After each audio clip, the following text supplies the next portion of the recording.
નમસ્તે, જય મે મિત્રો આજનો આપણો ટોપિક આપણે ભણવાનો છે void contract and agreement, right.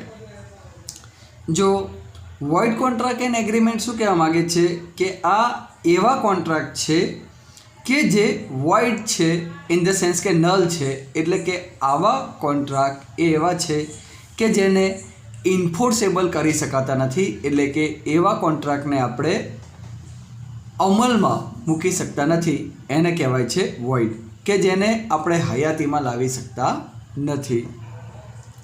As per the section 10 of Indian contract act, contract between the parties is valid only if it has all essential element of valid contract.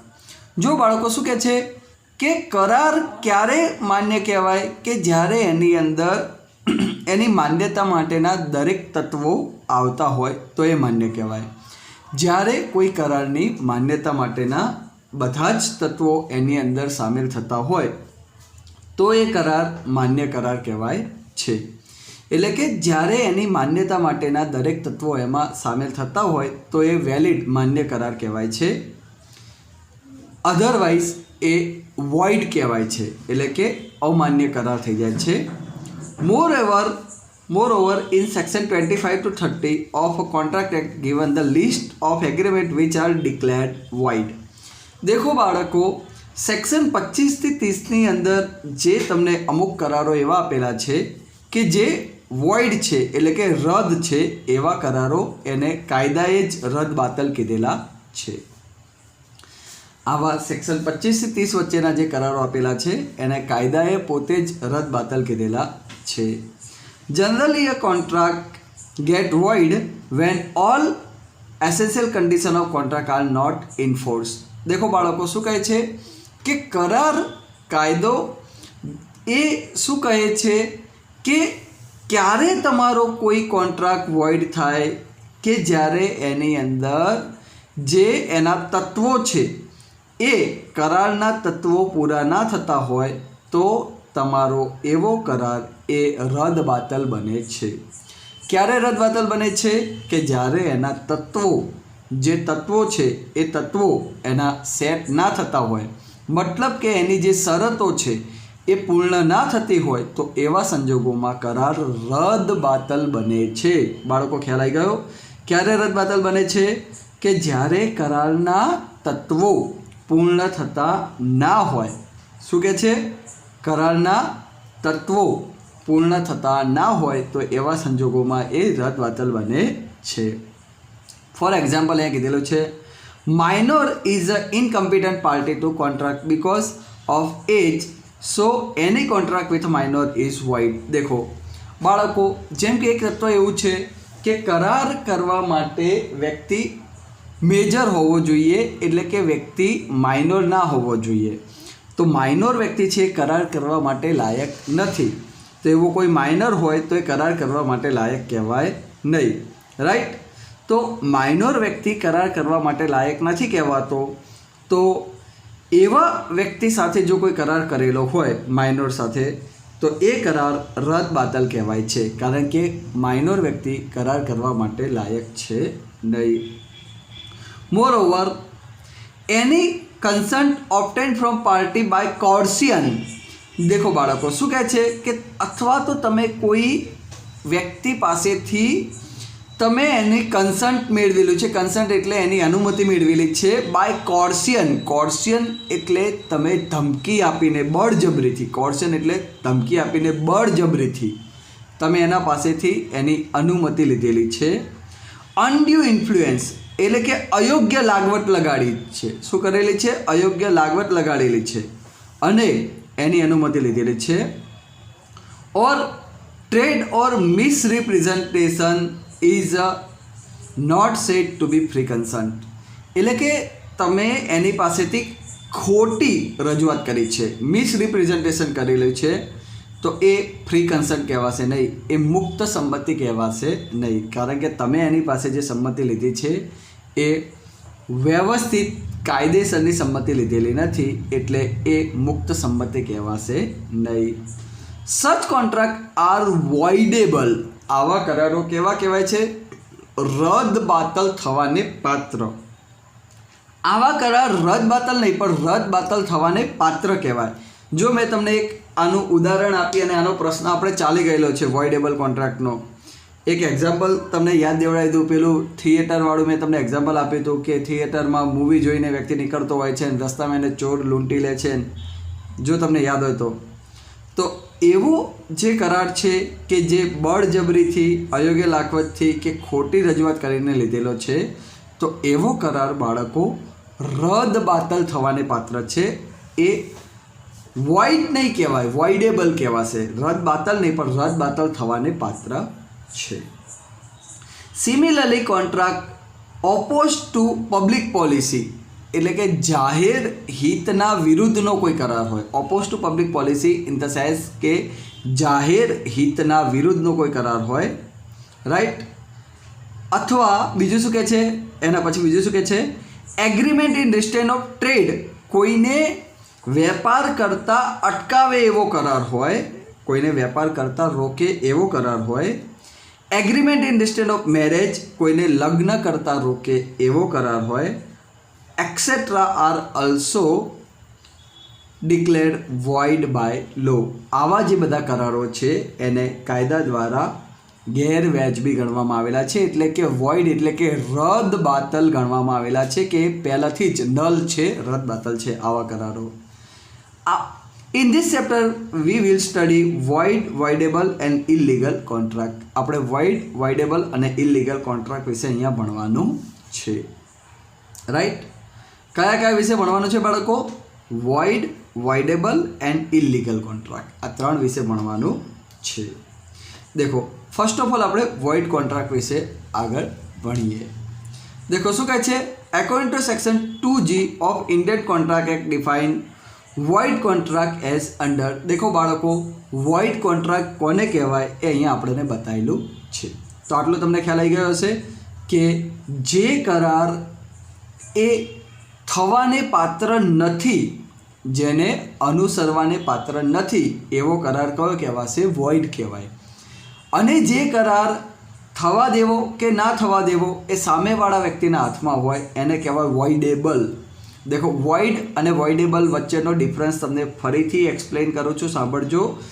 જે કરાર થવા દેવો કે ના થવા દેવો એ સામેવાળા વ્યક્તિના હાથમાં હોય એને કહેવાય વોઇડેબલ કોન્ટ્રાક્ટ. અને જે કરાર કાયદા દ્વારા માન્ય નથી જ, કે જેને પહેલથી જ અમલમાં મૂકી શકાય એવો નથી, એવો કરાર કહેવાય વોઇડ કોન્ટ્રાક્ટ. શું કહેવાય? વોઇડ. તો આપણે વોઇડ કોન્ટ્રાક્ટ વિશે દેખીએ. દેખો શું કહે છે, According to Section 2G of Indian Contract Act define void contract as under Section 2G Indian Contract Act ને છે એને void contract ને આ રીતે ડિફાઇન કરેલો છે. દેખો શું કહે છે, an agreement not enforceable by law is said to be void. બાળકો શું કહે છે, જે કરાર કાયદા દ્વારા માન્યમાં આવી શકે તેવો નથી. Not enforceable by law. Not enforceable by law in the sense કે કાયદા દ્વારા માન્ય થાય એવો નથી. નોટ ઇન્ફોર્સેબલ બાય લો એટલે કે કાયદા દ્વારા અમલમાં મૂકી શકાય એવો નથી. Such agreement can be revoke in a following manner. એટલે કે આવો કરાર રિવોક કહેવાય છે, એટલે કે વોઇડ કહેવાય છે. બોલો, ખબર પડી ગઈ? તો શું કહે છે, an agreement not enforceable by law is said to be void. બસ આટલી જ યાદ રાખવાની છે. વોઇડ કોન્ટ્રાક્ટ કોને કહેવાય? જે કરારને કાયદા દ્વારા માન્યતા મળતી નથી એવા કરારને આપણે વોઇડ કોન્ટ્રાક્ટ કહીએ છીએ. An agreement not enforceable by law is said to be void. An agreement not enforceable by law is said to be void. એટલે કે જે કરાર કાયદા દ્વારા માન્યતા પ્રાપ્ત નથી થતો કે અમલમાં મૂકી શકાતો નથી એને આપણે વોઇડ કોન્ટ્રાક્ટ કહીએ છીએ.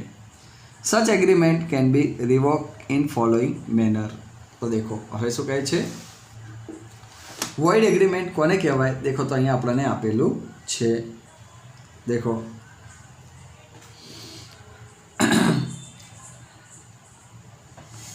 Four want of ingredient of a contract and are declared void by contract. देखो, for want of ingredient of contract. Ingredient of contract એટલે કે કોન્ટ્રાક્ટની અંદર આટલી વસ્તુ ઇન્ગ્રીડિયન્ટની અંદર, મતલબ કે અમુક કાયદાની અમુક તત્વોની તમે ઉપેક્ષા કરેલી છે, કરારના અમુક તત્વોની તમે અવગણના કરો છો, તો એ આ વસ્તુ છે કે જેના કારણે તમારો કરાર એ રદબાતલ કહેવાય. અને અહીંયા શું કહે છે કે અહીંયા તો કાયદેસર કાયદાએ જ એને ના પાડેલી છે. First one, incompetent person to agreement. Incompetent person to agreement એના માટે સેક્શન કીધેલી છે 10, 11, 12. ઇનકમ્પિટન્ટ પર્સન ટુ એગ્રીમેન્ટ એટલે કે જે વ્યક્તિ કરાર કરવા માટે કોમ્પિટન્ટ નથી. Second, both parties under the mistake as a matter of fact. બંને વ્યક્તિઓએ ભૂલમાં કરેલો હોય કે બંને વ્યક્તિઓને મિસ્ટેક થતી હોય, મિસ્ટેકમાંથી બનેલો હોય. Third one, agreement without consent એટલે કે અહીંયા કાયદા જે કે કન્સન્ટ એટલે કે એકબીજાની મંજૂરી મળેલી ના હોય. દેખો આમાં શું કહે છે કે કરારના અમુક તત્વો ખૂટે. જેમ કે પહેલું કરારનો તત્વ છે કે કોમ્પિટન્ટ પાર્ટી હોવી જોઈએ, આમાં નથી, ઇનકોમ્પિટન્ટ પાર્ટી, તો ના ચાલે. પછી બંને પાર્ટીને ખબર હોવી જોઈએ, પણ અહીંયા શું થાય છે, મિસ્ટેકથી થાય છે. પછી વ્યક્તિના કન્સન્ટથી કોન્ટ્રાક્ટ લીધેલો હોવો જોઈએ, આ કે વિધાઉટ કન્સન્ટ. એટલે આવી કરારના અમુક તત્વોની તમે ભૂલ કરો એટલે એવા વોઇડ બની જતા હોય.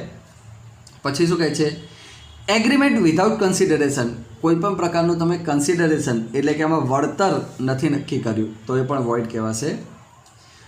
અનલોફુલ કન્સિડરેશન ઓર ઓબ્જેક્ટ. અનલોફુલ કન્સિડરેશન ઓર ઓબ્જેક્ટ એટલે કે જે પણ તમે એની અંદર વળતર અથવા નક્કી કરો છો અથવા હેતુ નક્કી કરો છો એ ગેરકાયદેસર છે, અનલોફુલ છે, ગેરકાયદેસર છે, તો એ પણ માન્ય કહેવાશે નહીં.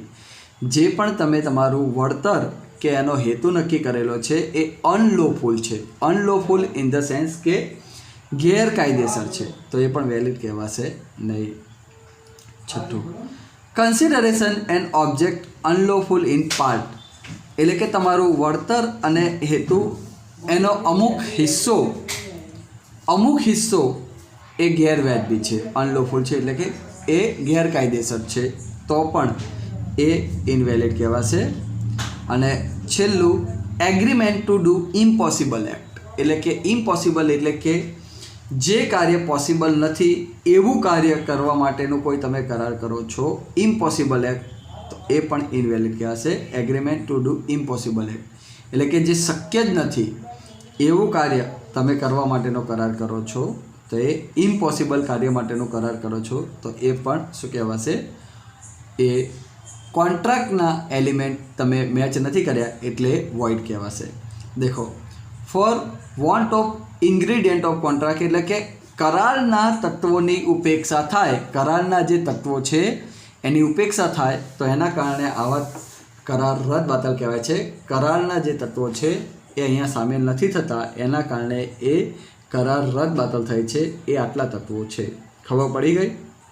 ફર્સ્ટ ઓફ ઓલ કયું આવ્યું?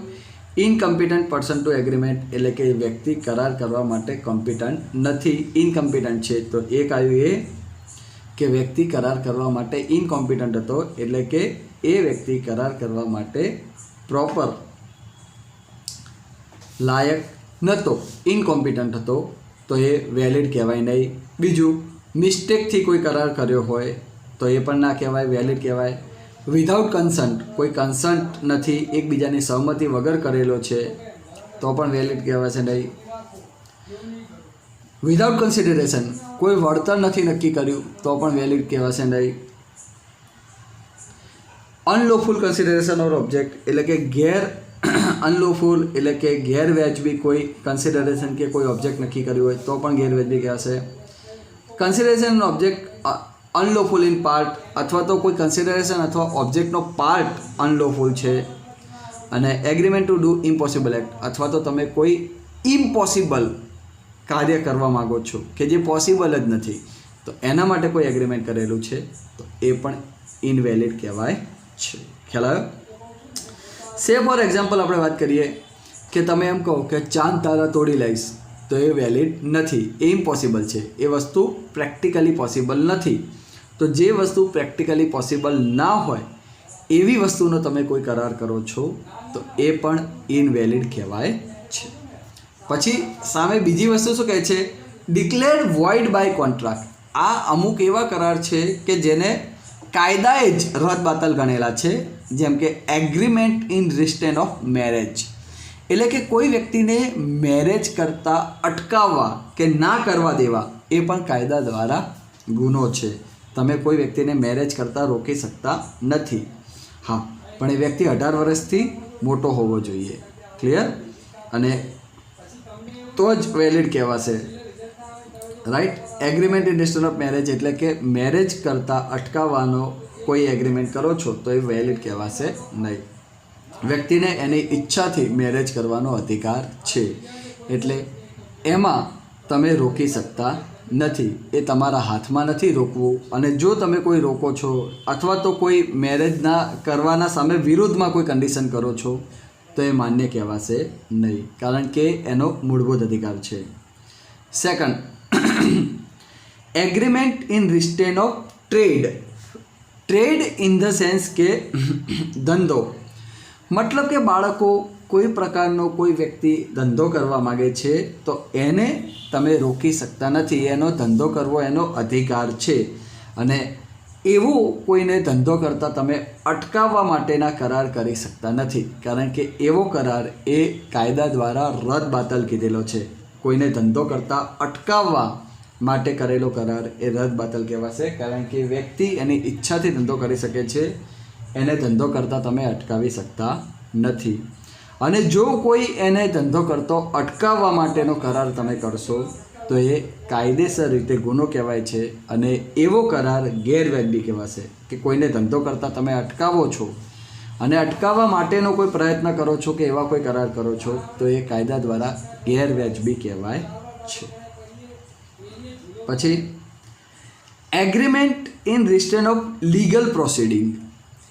Legal proceeding in the sense કે બાળકો, તમે કોઈ વ્યક્તિને કાનૂની જોગવાઈ કરતાં, કાનૂની જે પ્રોસિડિંગ કરતાં અટકાવી શકતા નથી. આજે કોઈ વ્યક્તિને કોઈ કાનૂની કાર્યવાહી કરવી હોય, લીગલ પ્રોસિડિંગ, તો એનો જન્મસિદ્ધ અધિકાર છે. વ્યક્તિ કાનૂની જે પણ એને જોગવાઈ કરવી હોય, કાનૂની એને જે પણ સામેવાળા વ્યક્તિ પર કાર્યવાહી કરવી હોય તો એ કરવાનો એની પાસે પૂરેપૂરો અધિકાર છે. એમાં તમે એને રોકી શકતા નથી. ક્લિયર? તો agreement in restraint of legal proceeding એ વોઇડ કહેવાશે, એટલે કે વ્યક્તિને કોઈ કાનૂની કાર્યવાહી કરવી હોય તો એના સામે, એના વિરુદ્ધમાં તમે કોઈ કરાર કરી શકતા નથી. દરેક વ્યક્તિને કાનૂની કાર્યવાહી કરવાનો પૂરેપૂરો અધિકાર છે. એને લાગતું હોય કે એની સાથે કંઈ ફ્રોડ થયું તો વ્યક્તિ કાનૂની કાર્યવાહી કરી શકે છે. તમે એમાંથી એને અટકાવી શકતા નથી. ત્યાર પછીનો ટોપિક છે મિત્રો એમ્બિજિયસ એગ્રીમેન્ટ.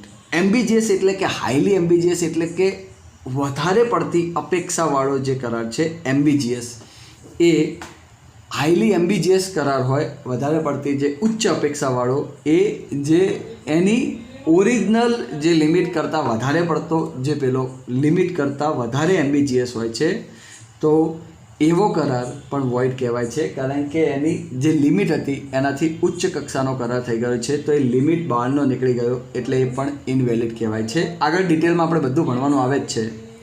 અને લાસ્ટ પાંચમો છે એગ્રીમેન્ટ બાય વે ઓફ વેગર.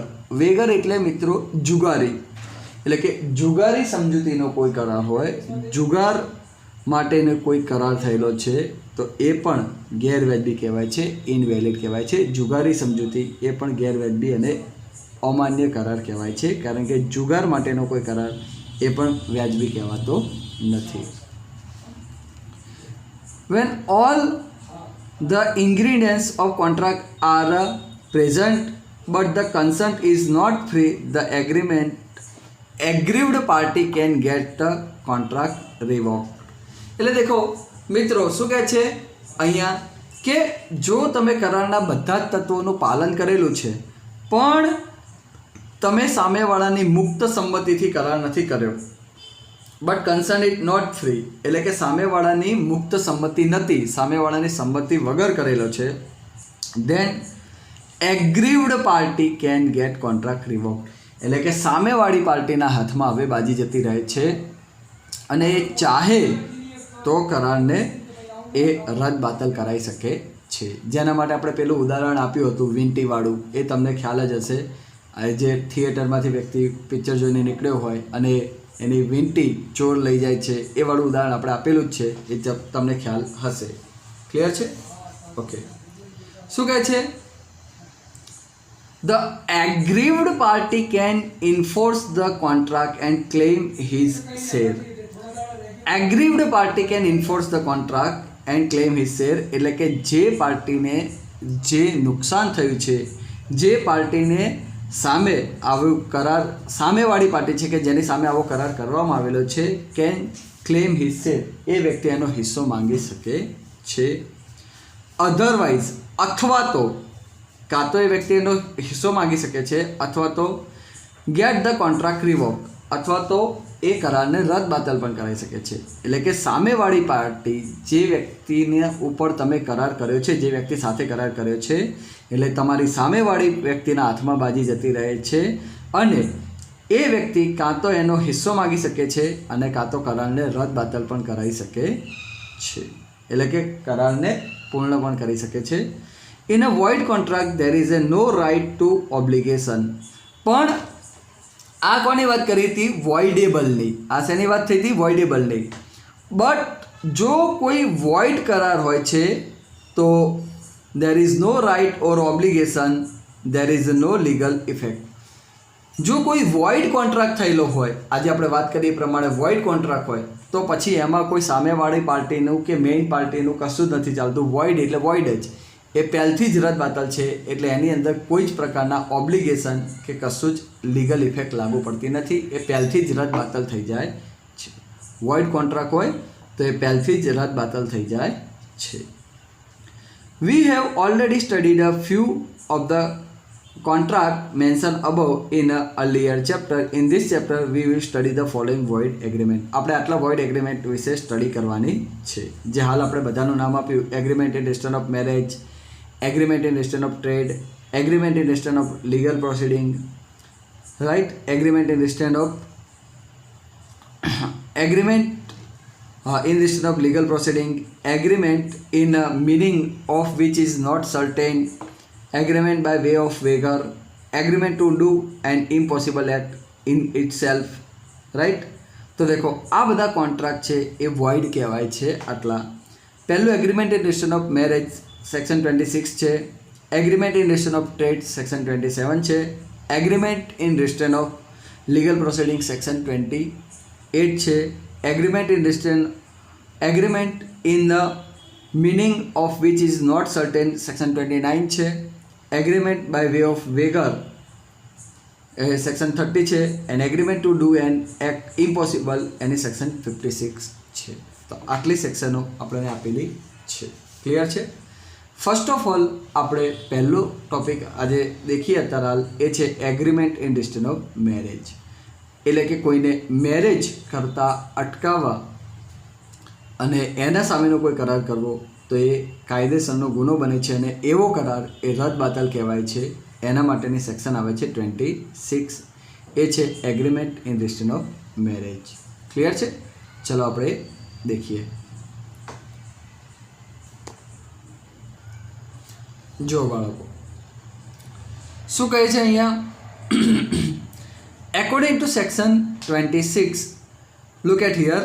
जो section 26 શું કહે છે અહીંયા देखो. According to section 26 provide that every agreement in respect of marriage of any person other than minor is void. એટલે કે કોઈ પણ વ્યક્તિ સાથે જો તમે લગ્ન સંબંધિત, લગ્ન વિરુદ્ધના કોઈ કરાર કરો છો તો એ ગેરવાજબી કહેવાશે. અધર દેન અ માઇનોર, ખાલી માઇનોર ના હોવું જોઈએ, કારણ કે માઇનોર વ્યક્તિ લગ્ન કરી શકે નહીં. એટલે કે માઇનોર વ્યક્તિ સિવાયના કોઈ વ્યક્તિ સાથેનો તમારો કોઈ લગ્ન વિરુદ્ધનો કે લગ્નના વિરુદ્ધ માટેનો કોઈ કરાર કરવામાં આવેલો છે તો એવો કરાર એ ગેરવાજબી કહેવાય છે. માઇનોર વ્યક્તિ સિવાયનો, માઇનોર વ્યક્તિ સિવાય તમે કોઈ કરાર કર્યો છે લગ્ન વિરુદ્ધનો તો એ ગેરવાજબી કહેવાય છે. ખ્યાલ આવી ગયો? ખાલી સામેવાળો વ્યક્તિ માઇનોર હોવો જોઈએ નહીં. ક્લિયર છે? જો અહીંયા એક્ઝામ્પલ આપ્યું છે, A promised B that he will get her his bungalows if she marries him. Now if A promised B she will not get the bungalow in question, since the agreement between A and B was in a restraint of marriage and hence void. देखो શું કહે છે મિત્રો, અહીંયા देखो આ કાયદાની ભાષા થોડીક વિચિત્ર હોય, સમજવા જેવી છે. देखो થોડુંક સમજો. A promised B that he will get her his bungalows. એ વ્યક્તિએ બીને એમ કીધું કે he will get her his bungalows, કે એ વ્યક્તિએ બીને કહ્યું કે એ વ્યક્તિ તેણીને બી વ્યક્તિને એનો બંગલો આપશે. ઇફ સી મેરીડ હિમ, જો તેણીની એ વ્યક્તિને પરણશે. એટલે એ વ્યક્તિએ બીને એવું કીધું કે તું મારી સાથે પરણ તો હું તને મારો બંગલો આપીશ. Now if a promise be she will not get the bungalow in a question, since the agreement between A and B was in restraint of marriage and hence void. Now if A promise B, હવે देखो A B ને promise કરેલી છે she will not get bungalow. હવે A B ને promise તો કરી જ હતી, પણ એ વ્યક્તિ પછી ફરી જાય છે અને બંગલો આપતો નથી. Right. Since agreement between A and B was in restraint of marriage. હવે આ લગ્ન કરવા માટે આવો એક કરાર કરેલો હતો તો આ ઇનવેલિડ કહેવાય. કારણ કે લગ્ન કરવા માટે કે લગ્ન સાથે જોડાયેલો આવો કોઈ લેવડ દેવડનો કરાર થાય, લગ્ન સાથે જોડાયેલો આવો કોઈ લેવડ દેવડનો કરાર થાય તો એ કાયદા દ્વારા માન્ય કહેવાતો નથી. હવે પાછળથી એ વ્યક્તિ ફરી જાય અને ના આપે એનો બંગલો તો પણ બી વ્યક્તિ કશું જ કરી શકશે નહીં, કારણ કે આ કરાર કેવો છે, કાયદા દ્વારા માન્ય નથી, ગેરવ્યાજબી છે, ઇનવેલિડ છે, એટલે એ માન્ય કહેવાશે નહીં, કારણ કે એને કાયદા દ્વારા માન્યતા મળેલી નથી. ક્લિયર છે? ખ્યાલ આવી ગયો? એટલે જ્યારે આવો લગ્ન સંબંધિત કોઈ પણ લેવડ દેવડનો કરાર થાય તો એ ગેરવ્યાજબી કહેવાય છે. લગ્નને અનુરૂપ કોઈ પણ લેવડ દેવડનો વ્યવહાર થાય તો એ કાયદા દ્વારા માન્ય કહેવાતો નથી. ક્લિયર છે? દેખો એક ઇલસ્ટ્રેશન એક આપેલું છે, જસ્ટ ખાલી એક કેસ લો આપેલો છે, ડઝન્ટ મેટર, કોઈ ઇસ્યુ કરતો નથી, પણ એક કેસ લો આપેલો છે, દેખી લઈએ. In the case of Nirmala Mehta versus messrs and bakers, company had put up a condition that if the woman employee the company get married, then she will be dismissed from the job, or company can ask her to resign. In this case, the court held that this condition of job in restraint of marriage is void. देखो શું કહે છે? આ case લોમાં એવું હતું કે company had put up a condition that if the woman employee the company get married, then she will be dismissed from the job. એટલે કે આપણે ત્યાં કામ કરવાવાળી લેડીઝ જો એ પરણી જશે તો એને જોબમાંથી નીકાળી દેવામાં આવશે, or company can ask her to resign, અથવા તો એને કંપની રિઝાઇન મૂકવાનું કહી દેશે. In this case the court held that this condition of job in restraint of marriage is void. તો એ કંપનીએ આવી શરત કરી હતી કે કોઈ પરણી જાય તો આપણે એને નીકાળી દઈશું અથવા તો આપણે એને રિઝાઇન આપવાનું કહીશું, તો પણ કાયદા દ્વારા એ માન્ય નથી. એટલે આવો કરાર એ ગેરવ્યાજબી કહેવાય છે, કારણ કે એ લગ્ન વિરુદ્ધનો કરાર હોવાને કારણે એને માન્ય કહેવાતો નથી, એટલે એવો કરાર વોઇડ કહેવાય છે.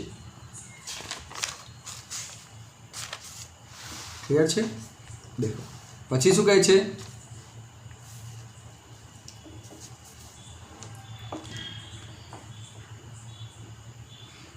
બીજું એક્ઝામ્પલ આપેલું છે, A had promised his wife B that if he make a second marriage he will give her divorce. A has promised his wife B that if he make second marriage he will get her divorce. A perform his second marriage and therefore his wife demand a divorce. A did not give divorce and stated that a promise given to be is in respect of marriage and therefore void, court give a judgment that this contract is not void. Agreement in relation of marriage are as follow. દેખો શું કહે છે, એ એની wife બીને promise કરે છે કે જો હું બીજા લગ્ન કરીશ તો હું તને ડાયવોર્સ આપી દઈશ. એ બીજા લગ્ન કર્યા પણ ખરા અને right, therefore his wife demand for divorce, અને એની પત્નીએ કહ્યું કે હવે મને ડાયવોર્સ આપો. એ did not give divorce and stated that promise given to be is in respect of marriage and therefore void. એને એમ કીધું કે મેં જે તને પ્રોમિસ આપી હતી એ કાયદાથી વિરુદ્ધની હતી એટલે વોઇડ કહેવાશે. Court give the judgement that this contract is not void. તો એક વ્યક્તિ બે લગ્ન ના કરી શકે તો કોર્ટે શું કીધું કે ભાઈ અહીંયા આ વ્યક્તિ ખોટો છે, એને બીજા લગ્ન કર્યા તો એને પહેલી પત્નીને ડાયવોર્સ આપી શકાય છે અને પહેલી પત્નીને ડાયવોર્સ એને આપવો જોઈએ. તો એના માટે એ વ્યક્તિ બી વ્યક્તિને ડાયવોર્સ આપવા માટે બંધાયેલો છે, કારણ કે એને કહ્યું હતું કે હું બીજા લગ્ન કરીશ તો કે તને ડાયવોર્સ આપી દઈશ. અને એ પણ કોના ઉપર ડિપેન્ડ છે? બી ઉપર ડિપેન્ડ છે, કારણ કે અહીંયા બી વ્યક્તિએ ડાયવોર્સ માગેલો છે. એ વ્યક્તિ સામે ચાલીને ડાયવોર્સ નથી આપી શકતો, પણ બી વ્યક્તિ ડાયવોર્સ માગે તો એ આપી શકે છે, કારણ કે એને બીને પ્રોમિસ કરેલી હતી. ક્લિયર છે? ઓકે. તો અહીંયા એ વ્યક્તિએ બી સાથે આવો કન્ડિશન કરી હોય તો એ વ્યક્તિ સામે ચાલીને ડાયવોર્સ ના આપી શકે, કારણ કે એ તો ગમે તને તો રોજ નવા લગ્ન કરે, રોજ ડાયવોર્સ આપી દે, એવી રીત નહીં. પણ આ શરત બીના હાથમાં છે કે બી વ્યક્તિ જો ડાયવોર્સની ડિમાન્ડ કરે છે તો એ વ્યક્તિ એ ડાયવોર્સ આપવા માટે બંધાયેલો છે, કારણ કે અહીંયા એને બીજા લગ્ન કરેલા છે એટલે હવે બી વ્યક્તિના હાથમાં છે કે એની પાસે ડાયવોર્સ લેવું તો એ લઈ શકે છે. ક્લિયર છે? ત્યાર પછીનો ટોપિક એ એવો છે એગ્રીમેન્ટ. દેખો અહીંયા લખ્યું છે agreement in relation of marriage are as follow. મેરેજના વિરુદ્ધના કરારો એ આટલા પ્રકારના છે, જે આપણને 4 કરાર આપેલા છે. પહેલું છે એગ્રીમેન્ટ ઇમ્પોઝિંગ પાર્શિયલ રિસ્ટ્રિક્શન, એટલે કે અમુક પ્રકારનું તમે એના ઉપર પાર્શિયલ રિસ્ટ્રિક્શન લાવો, એટલે કે અમુક પ્રકારનું અપૂર્ણ પ્રકારનું તમે અમુક રિસ્ટ્રિક્શન એટલે કે દબાણ લાવો છો. પૂર્ણ નહીં પણ પાર્શિયલ, એટલે કે અમુક પ્રકારનું તમે એના પર કોઈ દબાણ લાવો તો એ પણ વેલિડ કહેવાતું નથી. દબાણ લઈ રિસ્ટ્રિક્શન કરી અને પછી તમે જો કોઈ કરાર કર્યો છે તો એ માન્ય કહેવાતો નથી, એ વેલિડ કહેવાતો નથી, કારણ કે રિસ્ટ્રિક્શન આવી ગયેલા છે. રિસ્ટ્રિક્શનને રાખી અને તમે કોઈ કરાર કરેલો છે. ઇમ્પોઝિંગ પાર્શિયલ રિસ્ટ્રિક્શન, અમુક પ્રકારના રિસ્ટ્રિક્શનથી જે કરાર કરવામાં આવેલો છે તો એ માન્ય કહેવાશે નહીં. દેખો શું કહે છે, in the English law an agreement imposing partial restriction on marriage has been held to be lawful. એટલે કે દેખો શું કહે છે, ઇન ઇંગ્લિશ લો એટલે કે ઇંગ્લિશ કાયદા મુજબ શું છે, imposing partial restriction on marriage has been lawful to be lawful, એટલે કે અંગ્રેજી કાયદા પ્રમાણે એને માન્ય ગણવામાં આવે છે. કારણ કે અંગ્રેજી કાયદા બધા અલગ છે, એ લોકોને તો બધી અલગ બધી હોય એવી, પણ આપણા ત્યાં માન્ય નથી. અંગ્રેજી કાયદા પ્રમાણે માન્ય છે.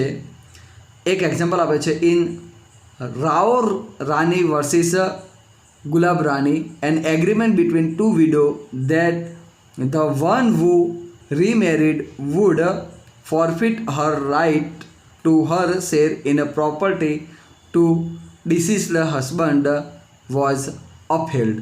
એટલે કે અહીંયા શું કહે છે કે 2 લેડીઝ હોય છે, બંનેનો સેમ હસબન્ડ હોય છે, બંનેનો હસબન્ડ જ્યારે બંને વચ્ચે એક હસબન્ડ હોય છે એ મરી જાય છે ત્યારે બંને જણા એવું નક્કી કરે કે આપણા બંનેમાંથી જે પહેલાં પરણી જશે એનો પતિની પ્રોપર્ટીમાંથી ભાગ જતો રહેશે. રાઈટ? દેખો શું કહે છે, an agreement between 2 widow that the one who remarried would forfeit her share to her share in a property of deceased husband was upheld. એના પતિ જે પ્રોપર્ટી રાખીને ગયેલા છે એમાંથી એનો હિસ્સો જતો રહેશે. The court held that on none of them any restraint was imposed so as to prevent them from remarrying. એટલે જો અહીંયા ભારતીય કાયદા પ્રમાણે આ એક પ્રકારનું રિસ્ટ્રિક્શન થઈ ગયું, કારણ કે અહીંયા દેખો બંને જણા એવું નક્કી કર્યું કે આપણા બંનેમાંથી જે પરણી જશે એને પતિની પ્રોપર્ટીમાંથી હિસ્સો કપાઈ જશે. તો આ શું થયું કે જો પરણશે તો એનો હિસ્સો ગયો. એટલે આ એક પ્રકારનું તમે રિસ્ટ્રિક્શન મૂકી દીધું કહેવાય. શું મૂકી દીધું કહેવાય? રિસ્ટ્રિક્શન. એટલે એ વ્યક્તિ પણ નથી પરણી શકતી કે બી વ્યક્તિ પણ નથી પરણી શકતી, કારણ કે બંને લેડીઝ એવી છે કે જેને મેરેજ કરવા છે પણ એને પતિની પ્રોપર્ટીનો હિસ્સો ગુમાવવો પડશે. એટલા માટે આ એક રિસ્ટ્રિક્શન આવી ગયું. તો કાયદો એવું કહે છે કે તમે મેરેજ કરવા માટે એને અટકાયા એટલે તમે રિસ્ટ્રિક્શન રાખ્યું તો એ વેલિડ કહેવાશે નહીં. કારણ કે કાયદો એવું કહે છે કે તમે કોઈ પણ વ્યક્તિને મેરેજ કરતાં અટકાવી શકતા નથી. જ્યારે અહીંયા તો એના પર અટકાયા જ થઈ, કારણ કે એ વ્યક્તિ એની ઈચ્છાથી મેરેજ કરવા ચાહે છે પણ પ્રોપર્ટી છોડી શકતું નથી. એટલે આવો કરાર એ એગ્રીમેન્ટ ઇન રિસ્ટ્રેન્ટ ઓફ રીમેરિંગ કહેવાશે. એટલે કે મેરેજ કરતાં અટકાતો કાયદો કહેવાશે. એટલે કે આવો કરાર વ્યાજબી કહેવાશે નહીં, કે તમે કોઈ વ્યક્તિને આવી રીતે કરારથી બાંધી શકતા નથી. આવો કરાર કરી અને કોઈ વ્યક્તિને તમે ખોટી રીતે બાંધી શકતા નથી. તો એ કરાર કેવો કહેવાશે? ગેરવ્યાજબી કહેવાશે, માન્ય કહેવાશે નહીં. એટલે આ બંને વિડો વચ્ચે જે કરાર થયો હતો, વિડો એટલે વિધવા, કે આવી રીતે બેમાંથી કોઈ પણ એક મેરેજ નહીં કરી શકે, મતલબ જે વહેલું મેરેજ કરશે એ સંપત્તિ ગુમાવશે, એ કરાર માન્ય કહેવાશે નહીં. એવો કરાર ગેરવ્યાજબી કહેવાશે, કારણ કે તમે મેરેજ કરતાં અટકાવવા માટેનો પ્રયત્ન કરેલો છે. તો કોઈને મેરેજ કરતાં અટકાવી શકાતા નથી. ક્લિયર છે? તો એ વેલિડ કહેવાશે નહીં. ત્યારબાદ બીજું અહીંયા આપેલું છે brokerage for marriage. Brokerage for marriage in the sense કે તમે મતલબ લગ્ન માટે કોઈ દલાલી કે એવું કંઈ કરાર કર્યો હોય, લગ્ન સંબંધિત દલાલીનો કોઈ કરાર થયો હોય, તો બ્રોકરેજથી કોઈ લગ્ન સંબંધિત કોઈ કરાર કરેલો હોય તો એ પણ માન્ય કહેવાતો નથી. કારણ કે આવા બધા જે કરાર છે એની અંદર કોઈ કન્ડિશન થયેલી હોવી જોઈએ નહીં, કોઈ લેવડ દેવડની કન્ડિશન થયેલી હોવી જોઈએ નહીં. દેખો શું કહે છે? Agreement in connection with brokerage concerned with marriage are void as they are against public policy. દેખો લગ્ન કરવા માટે કોઈ દલાલી લઈ અને લગ્ન કરવા માટેનો કરાર થયો હોય તો એ ગેરવ્યાજબી કહેવાશે, કારણ કે જાહેર હિતના વિરુદ્ધનો કરાર છે. ઘણા લોકો નહીં હોતા કે દલાલી કરી અને દલાલીમાં પોતાના છોકરા કે છોકરીને એમને પૈસા ખાતર વેચી દેતા હોય, તો એ વ્યાજબી કહેવાતું નથી, એ ગેરવ્યાજબી કહેવાશે. એટલે શું કહે છે કે લગ્ન સાથે જોડાયેલી કોઈપણ પ્રકારની દલાલીનો કરાર કરવામાં આવશે તો એ વોઇડ કહેવામાં આવે છે. એટલે કે રદબાતલ કહેવાશે, કારણ કે અગેન્સ્ટ પબ્લિક પોલિસી છે, એ જાહેર હિતના વિરુદ્ધનું કાર્ય કહેવાય છે. રીતાંબર વર્સિસ જગજીવનનો કેસ અહીંયા આપેલો છે. An agreement to secure a wife for a brokerage was made, the court held it to be void. દેખો શું કહે છે? An agreement to secure a wife for a brokerage was made. એટલે કે અમુક પ્રકારની એને એની વાઇફને સિક્યોર કરવા માટેની બ્રોકરેજ એને માગી હતી, એની વાઇફને સિક્યોર કરવા માટેની દલાલી માગી હતી, તો એ વ્યાજબી કહેવાશે નહીં, એ ગેરવ્યાજબી કહેવાશે, એ કાયદા દ્વારા માન્ય કહેવાતું નથી. એને ભલે એના સસરા પાસે માગી હોય કે ગમે એના પાસે માગી હોય કે એની વાઇફને સિક્યોર કરવા માટેની આટલી દલાલી લાગશે, પણ એ દલાલી લઈ અને કોઈ કરાર કરવામાં આવે છે તો એ માન્ય કહેવાતો નથી, એ ગેરવ્યાજબી કહેવાય છે અને રદબાતલ જ કહેવાશે. Next, obstacle of marital duties. Obstacle of marital duties એટલે કે લગ્ન સંબંધિત કોઈ જે ડ્યુટી હોય એની અંદર બાધા પહોંચાડવી, ઓબ્સ્ટેકલ, એ પણ ગેરવ્યાજબી કહેવાય. ધારો કે કોઈ એક વ્યક્તિ બી સાથે પરણતો હોય અને સી વ્યક્તિ વિલન કે આ લગ્ન તોડાવી નાખો, જાઓ વચ્ચે જઈને, તો એવો કોઈ કરાર કરવામાં આવે તોડાઈ નાખવાનો તો એ ઓબ્સ્ટેકલ ઊભા કર્યા કહેવાય, તો એ પણ વ્યાજબી કરાર કહેવાતો નથી. દેખો શું કહે છે, એને agreement creating obstacle in way of marital duties is void. એટલે કે લગ્ન સંબંધિત કોઈ પ્રવૃત્તિ થતી હોય એની અંદર ઓબ્સ્ટેકલ ઊભા કરવા, એમાં અડચણ ઊભી કરવી, એવો અડચણ ઊભી કરવી અથવા ઊભી કરવા માટેનો કોઈ કરાર કરવો એ પણ ગેરવ્યાજબી કહેવાય છે, વોઇડ કહેવાય છે. This was establish in Abdul versus Husenbhai case. Husenbhai case, Abdul versus હુસેનભાઈના કેસમાં આવું બનેલું છે કે આવો કોઈ તમે જે લગ્ન વિરુદ્ધ અટકાયત કરો છો એ પણ ગેરવ્યાજબી કહેવાય છે. Than after money against bride, એટલે કે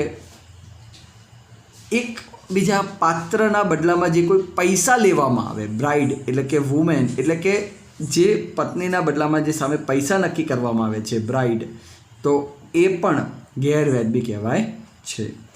it's one kind of case of dowry, એક દહેજ પ્રથા જેવો કેસ થઈ જાય છે. દેખો શું કહે છે, in A present agri two, if શું કહે છે, parents agri to take money while giving away bride, the agreement is void as it is against public policy.